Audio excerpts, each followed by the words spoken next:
हिंदुस्तान की आजादी की कहानी, जंजीरों से जकड़े दिन और गुप्त काली अंधेरी रातों की कहानी। कहानी उनकी जिनके अनगिनत पीठ और कंधों पर चढ़कर आजादी का सूरज हिंदुस्तान के आसमान में उदित हुआ। 1857 ब्रिटिश औपनिवेशिक सत्ता का एक क्रूर, शातिर और दमनकारी चेहरा, ईस्ट इंडिया कंपनी। कंपनी ने सिपाहियों को एक नई किस्म की इनफील्ड राइफल दी। इसमें गोली भरने के लिए कारतूस को दांतों से काटकर खोलना पड़ता था।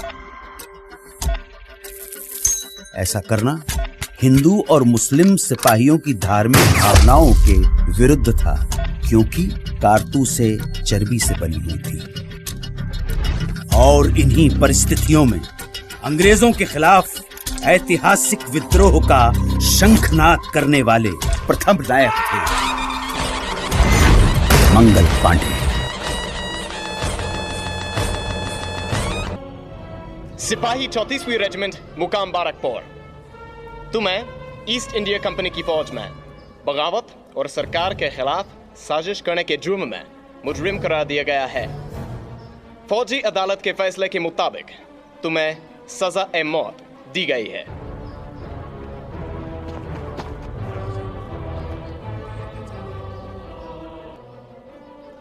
मंगल पांडे, तुम्हारी कोई आखिरी इच्छा है? मेरी आखिरी इच्छा आप पूरी नहीं कर सकते, लेकिन वो पूरी होगी जरूर। मंगल पांडे की शहादत बारूद के ढेर में पहली चिंगारी थी, और ये चिंगारी ऐसी भड़की कि देखते ही देखते बगावत की आग में पूरा देश दहकने लगा। मंगल पांडे का साथ देने हमारी मातृभूमि ने एक ऐसी वीरांगना को जन्म दिया जिनका नाम था मणिकर्णिका।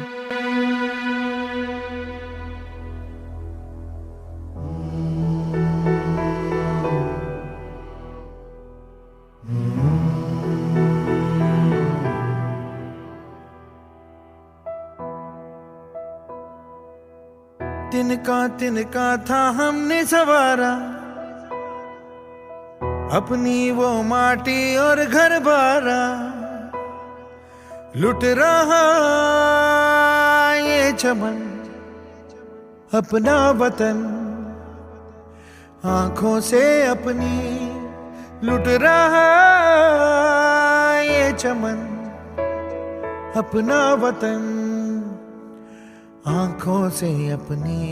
संकल्प बोल के हम तो निकल पड़े, हर द्वार खोल के गगन गए। विजयी भव, विजयी भव, गगन गए विजयी भव।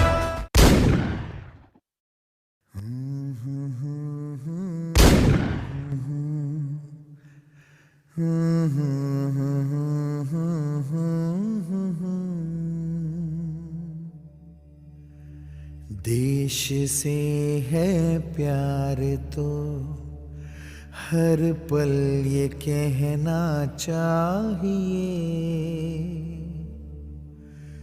मैं रहूं या ना रहूं भारत ये रहना चाहिए।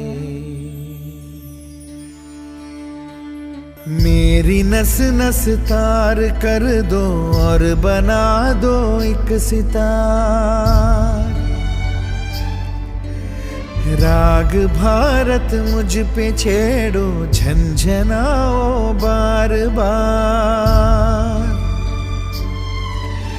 देश से ये प्रेम आंखों से छलकना चाहिए, मैं रहूं या ना रहूं भारत ये रहना चाहिए।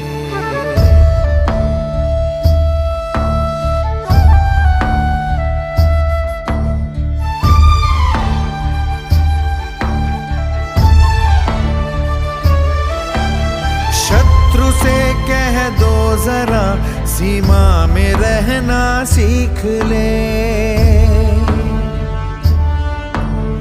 ये मेरा भारत अमर है, सत्य कहना सीख ले। भक्ति की इस शक्ति को बढ़कर दिखाना चाहिए। मैं रहूं या ना रहूं, भारत ये रहना चाहिए। मैं रहूं या ना रहूं, भारत ये रहना चाहिए। मैं रहूं या ना रहूं, भारत ये रहना चाहिए। अंग्रेजों ने इस विद्रोह को निर्ममता से कुचल दिया। ब्रिटिश फौज द्वारा दिल्ली पर कब्जे के बाद आखिरी मुगल बादशाह बहादुर शाह जफर गिरफ्तार कर लिए गए। लाखों हिंदुस्तानियों को बर्बर तरीके से मौत के घाट उतार दिया गया।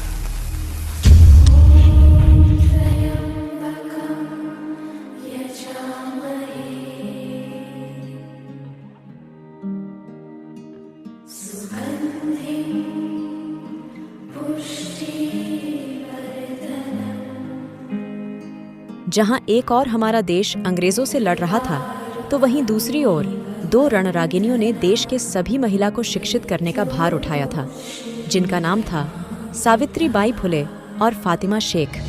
कहता ये पल खुद से निकल, जीते हैं चल, जीते हैं चल, जीते हैं चल। मुसाफिर था जाने दे, धूप आंगन में आने दे। जीते हैं चल, जीते हैं चल, जीते हैं चल। ओए, कहाँ जा रही है? पापा, पाठशाला। औरत जात को पढ़ने का कोई अधिकार नहीं है। खबरदार घर के बाहर कदम रखा दो। पाटिल के जाने के बाद विधवा की जिंदगी जी रही है, इसका केशवापान कर दो। तेरे हाथ में किताब देखी तो तेरे हाथ नहीं रहेंगे। शिक्षा एक शक्ति है जो सारी कमजोरी दूर करे। शिक्षा वो प्रकाश है जो अंधकार को दूर करे। शिक्षा कोई भेदभाव नहीं करती। शिक्षित होना हम सबका अधिकार है। की रुक जाने दे, सिसकी थम जाने दे, इस पल की ये गुजारिश है। मरना क्यों, जी लेना बूंदों को, पी लेना तेरे ही सपनों की बारिश है।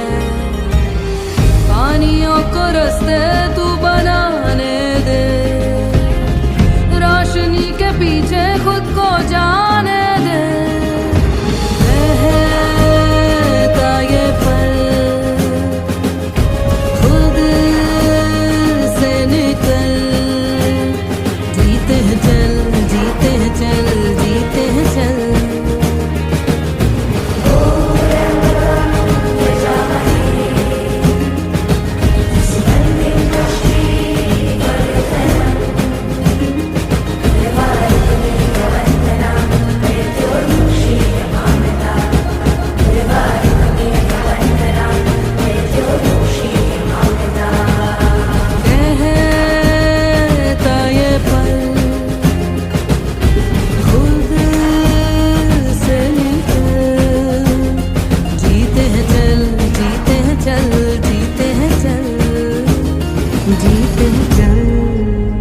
इसी के साथ स्वतंत्रता संग्राम के इतिहास में एक युग का अंत हो गया। वो खून कहो किस मतलब का जिसमें उबाल का नाम नहीं, वो खून कहो किस मतलब का आ सके देश के काम नहीं।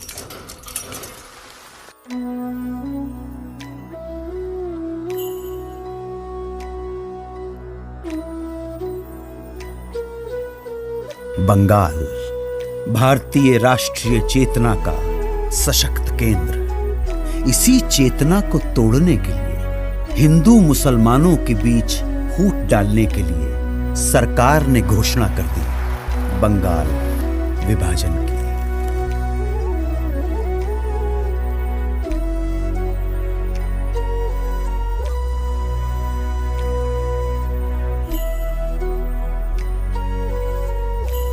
एक तरफ जहां देश विदेशी शोषण और दमन से लड़ रहा था, वहीं दूसरी तरफ छुआछूत जैसी भयानक सामाजिक कुरीतियों के खिलाफ बाबा साहेब अम्बेडकर का सत्याग्रह जारी था।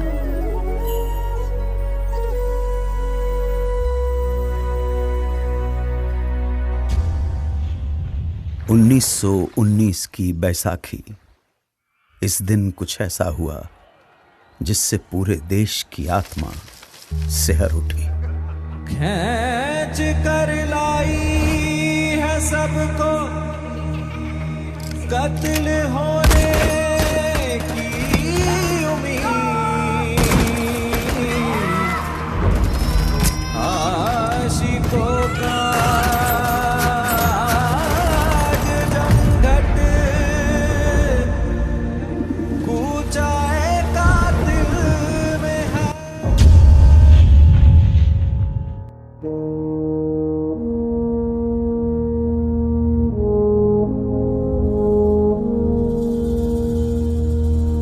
तलवारों पे सरवार दिए,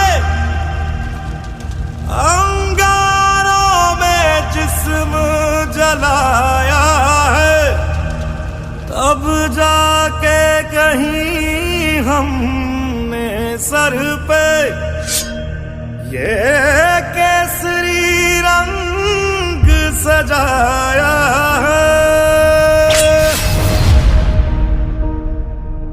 ऐ मेरी जमीं अफसोस नहीं जो तेरे लिए 100 दर्द सहे, महफूज रहे तेरी आन सदा चाहे जान मेरी ये रहे ना रहे।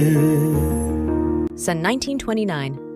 मेरी जमीं महबूब मेरी, मेरी नस नस में तेरा इश्क बहे, फीका ना पड़े कभी रंग तेरा जिस्मों से निकल के खून कहे।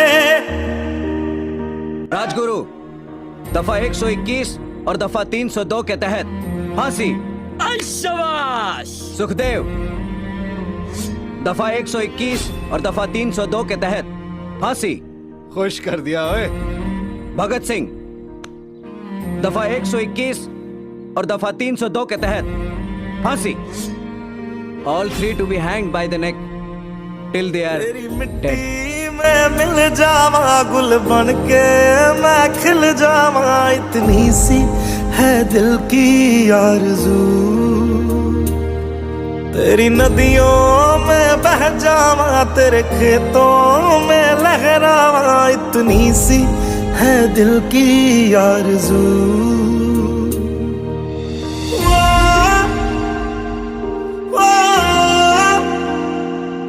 चंद्रशेखर आजाद, क्रांतिकारी कुत्ते।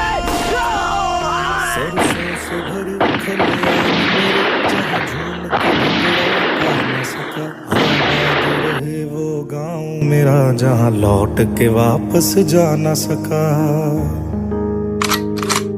ओ वतना में मेरे वतना में तेरा मेरा प्यार निराला था, कुर्बान हुआ तेरी असमत पे मैं कितना नसीबों वाला था।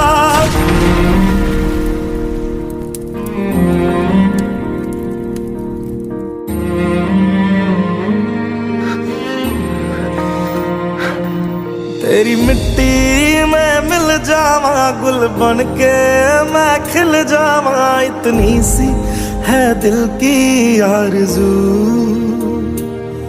तेरी नदियों में बह जावा तेरे खेतों में लहरावा, इतनी सी है दिल की आरज़ू।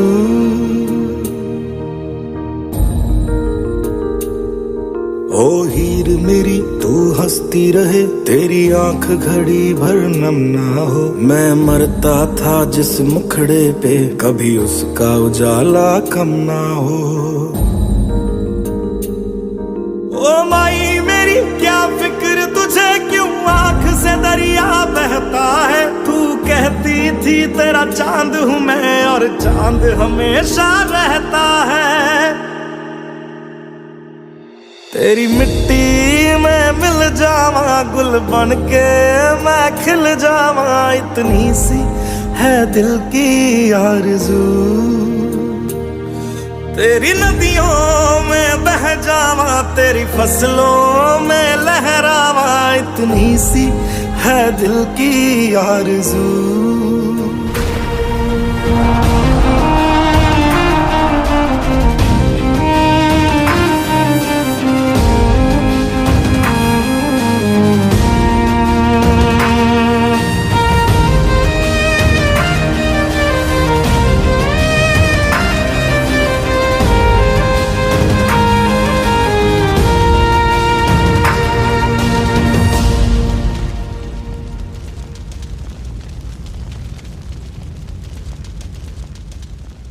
खुदाई खिदमतकार अब्दुल गफ्फार खान के नेतृत्व में 50,000 अमन सुकून के साथ सत्याग्रहियों का समूह।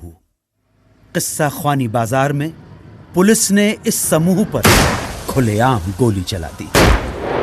जब आगे खड़े लोग छलनी होकर गिर पड़े, तब पीछे खड़े सत्याग्रही आगे आते गए और सीना तानकर गोलियां खाते गए। अहिंसा के इरादों पर अटल उन्होंने पुलिस पर पलटकर वार नहीं किया।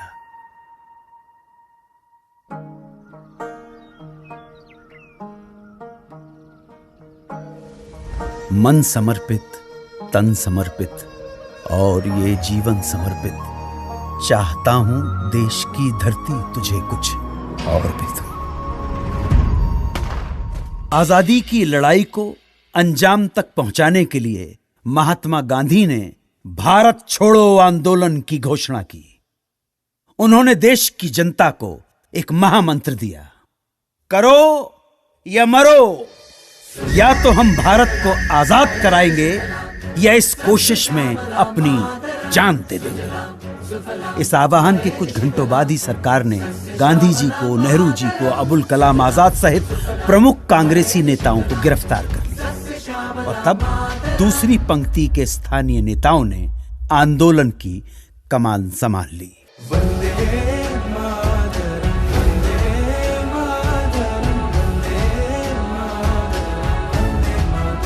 अब भारत की स्वाधीनता का अंतिम युद्ध प्रारंभ हो चुका था।